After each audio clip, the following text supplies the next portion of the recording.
What's going on, guys? Welcome back to another episode of Evergreen Motorworks.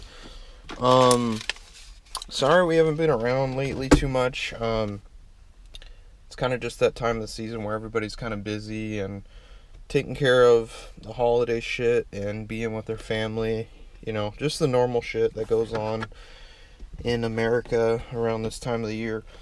But, yeah, today I got something new for you guys. Like I said, I apologize for us not being around too much. It's just that time of the year, but we got winter rolling right around the corner. I got plenty of shit left for the Miata. And, actually one of them I'm bringing to you right now, so let's get started. Alright, guys, so today's video, it doesn't look bent. Okay, but I bought a short shifter by Megan Racing for my Miata. A lot of people are like, they get short shifters confused. So a short shifter is not this. It's not the length of it. It's not the height, the length, that's not it in general. So just to share that fact with you guys, it's how the throw of it. So let me get my foot on the clutch. You got your throw. Boom. That's how long it takes to throw it into the next gear. So what this does is it compensates for being at a different angle, because to me that doesn't look bent, but it is. I guess in the video you can see a little bit of it, but it's bent, so you get a shorter throw for your gears, so it doesn't take as long for you to shift into the next gear. But we're gonna get started with that here in just a second. So just a quick rundown.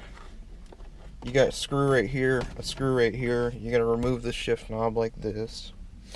You got a screw right here. Then once I move all this shit out of the way, you got two more right here. But yeah, I'm gonna remove the whole center console you need to in order to get to the shifter, obviously, because you got to remove the boot off of the shift knob. So let's get started. Alright, so as you can see, we got the whole center console removed. Like I said, there's two bolts here, one in the center, and you should have two right here, but mine don't. So, yeah. So, you're going to remove all this fabric that isolates the sound. I still have mine in here because, I don't know, I just feel like it was a safer option when I was changing out the shifter oil, which you do need to do. People are funny about stuff like that. Yeah, like I said, you need to change out your shifter oil. There is a such thing. All it is gear oil, but and the other reason why I want to change out my shifter was because when it's in gear, it's not supposed to have this much play at all. And I'll show you a before and after, like so. So like, look at it now. That's how much play it has in gear. A shifter is not supposed to have that much play, because this part right here, this little plastic part, is either broken or it's just worn down. So after me blabbering on, you have to remove these two bolts, I believe. God, hopefully I brought the right ones. Nope. Everything on a Mazda 10mm, seriously, I'm not even joking. So 4 10 mils right here, 1, 2, 3, and obviously over here 4. You get those off, you remove the whole boot, and then we'll go from there. Alright, so as you can see, I got those bolts off. Like this crap right here, I definitely would take care of. Get a new upper shift boot. Mine's ripped for some odd reason. I mean, it is an old car, so you'd go figure, something's broken. I would replace it. It's recommended. I don't see why not. It creates, from moisture getting in the car, and for one, a better throw to get that smoother shift. Alright guys, just for shits and giggles, I don't know how I'm going to do this since I only have one hand, but I think I can make it work. So I'm going to measure from first gear to a second gear throw, and we're going to see what the difference is after we install the short shifter. Let me see how I can do this. There we go. That should work. So measure it out. We're in first gear.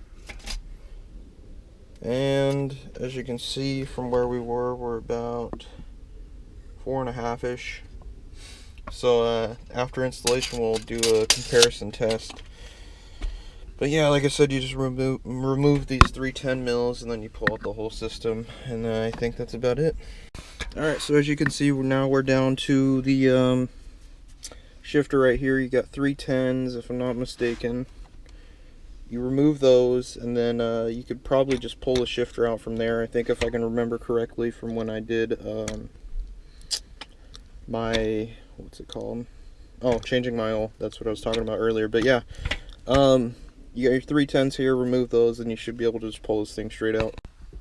Alright, so it's kind of a, not really dirty, but you get a little bit of oil on you. So what you do is, once you pull the shifter out, I had to fuck with it a couple times just to make sure I'm getting it right.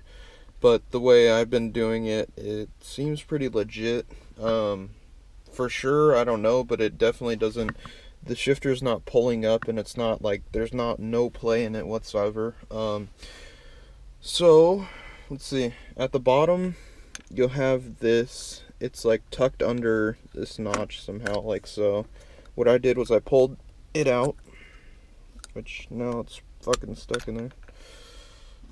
Pulled it out, and then what I did was I took what came with my new shift kit, pushed it down. You'll get a little bit of this groove right here, a little bit more play. So I took the other plastic piece that came in the kit, and it made it flush like this, like that. And then I put this little, actually before I put that in, little plastic piece.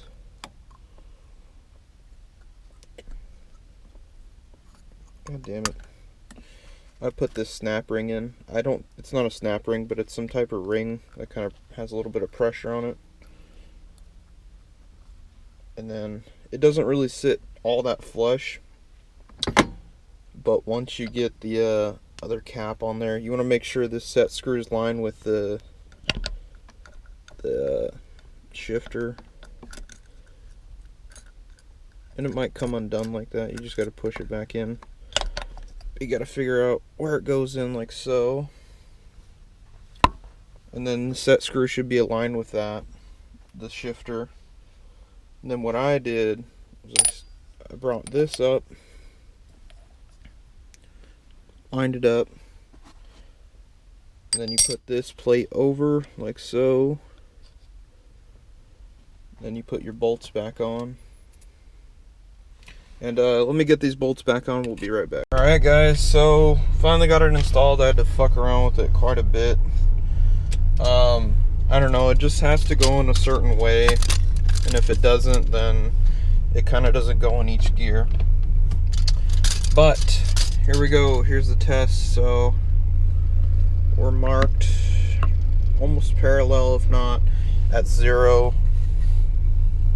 Let's see if I can get this. I gotta turn the car off. Otherwise, if I took my foot off the clutch, then it's gonna freaking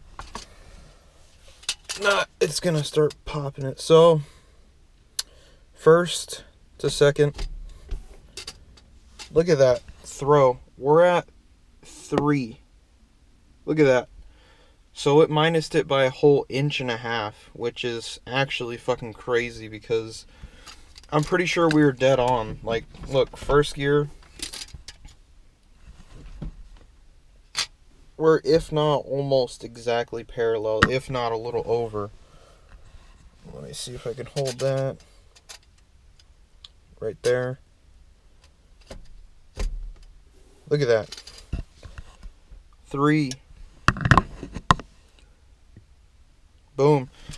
So I'm pretty psyched about it. It's going to be able to make me shift quicker. Downshifting too. It's going to be a lot smoother. I definitely recommend this install on a Miata. Just because the sheer fact that, you know, 1.5 inches does a whole lot when you're not racing, but when you're, you know, trying to take a corner fast and you got a downshift or upshift, and, you know, that makes a whole lot of a difference. Because, you know, look at this now, like that throw, I'm already in 4th just that quickly. And you know, you just got to make sure. And I feel like the throw overwards to fifth is so much like it's ridiculous. And reverse, yeah, usually you'd have to push all the way over and then up like any other, you know, manual standard. But that throw to fifth is just like, it's almost like it's going in a third, but it's not. But yep, like I said, guys, recommend this install. It's a Megan Racing short shifter for a 90 through 97 Miata. I'm pretty sure I don't know, actually, they probably won't work on an NB, but they'll work on an NA6 and an NA8. Recommended. Do it. Like I said, guys, we haven't been around too much just because, you know, it's the holidays and, you know, everybody's kind of busy and doing their thing for right now. But winter's around the corner. We're going to get rock and rolling here soon. Hope you guys enjoyed this video. Stay tuned. As always, peace.